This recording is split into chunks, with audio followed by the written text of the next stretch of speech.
RMC s'engage pour vous avec Amélie Rosic. Bonjour Amélie. Bonjour Apolline. Amélie, vous avez été contactée à l'adresse rmcpourvous@rmc.fr par une victime de fraude bancaire. Oui, c'était un vendredi 13, on est au mois de mai. Alexandra se réveille à Londres où elle travaille. Hallucinée, dans la nuit, son compte en banque a été siphonné, 15 000 euros évaporés, 23 paiements effectués en moins de 2 heures au Brésil où elle avait passé des vacances 2 mois plus tôt. Je rappelle qu'elle est à Londres.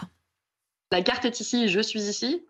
La banque me dit qu'il n'y a pas de fraude, alors que n'importe qui voit les 23 transactions à la suite en 2 minutes d'intervalle, dont 20 avec exactement au centime près le même montant.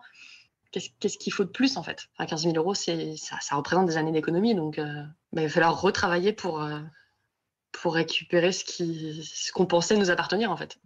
Le compte en banque d'Alexandra est chez Revolut, une néobanque en ligne qui refuse de la rembourser. La réponse du service client, quand on insiste un petit peu, c'est non, il n'y a pas de plafond de paiement, c'était à vous d'en fixer un. Et puis, quand vous revenez de payer comme ça, en fait, il faut juste que vous annuliez votre carte et vous en redemandez une autre. Mais personne à aucun moment ne m'a suggéré ça. On marche sur la tête, quoi. Mais Amélie, comment c'est possible? La banque lui dit en gros que c'est de sa faute, quoi. C'est exactement ce qu'il lui dit, sauf que le code monétaire et financier à ce sujet est extrêmement clair. La banque doit vous rembourser si vous signalez une opération dont vous n'êtes pas à l'origine. C'est la loi, c'est comme ça. Et Alexandra, en plus, elle a fourni des preuves, sa carte bancaire, parce qu'elle l'a toujours en sa possession. Vraisemblablement, elle a été victime d'un clonage de carte bancaire. Des photos avec géolocalisation qui confirment sa présence à Londres et même une attestation de son employeur qui dit qu'elle travaillait bien ce jour-là. Revolut a donc fini par lui faire une proposition, un remboursement de la moitié seulement des 15 000 euros sans aucune justification.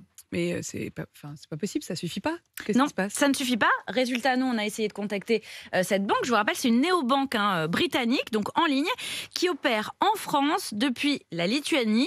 Oui. Après plusieurs échanges de mails, on a réussi à avoir au téléphone une chargée de communication. Parce que un être humain. Parce que le directeur de la communication, lui, a démissionné il y a 2 mois. Il n'a pas été remplacé. On a réussi à savoir tout ça. Cette chargée de communication, elle est basée en Espagne. Elle parlait vaguement français et elle s'est bornée à nous répéter le communiqué qu'on avait reçu quelques heures plus tôt par mail, qui dit en résumé: une enquête est en cours, circulez, il n'y a rien à voir.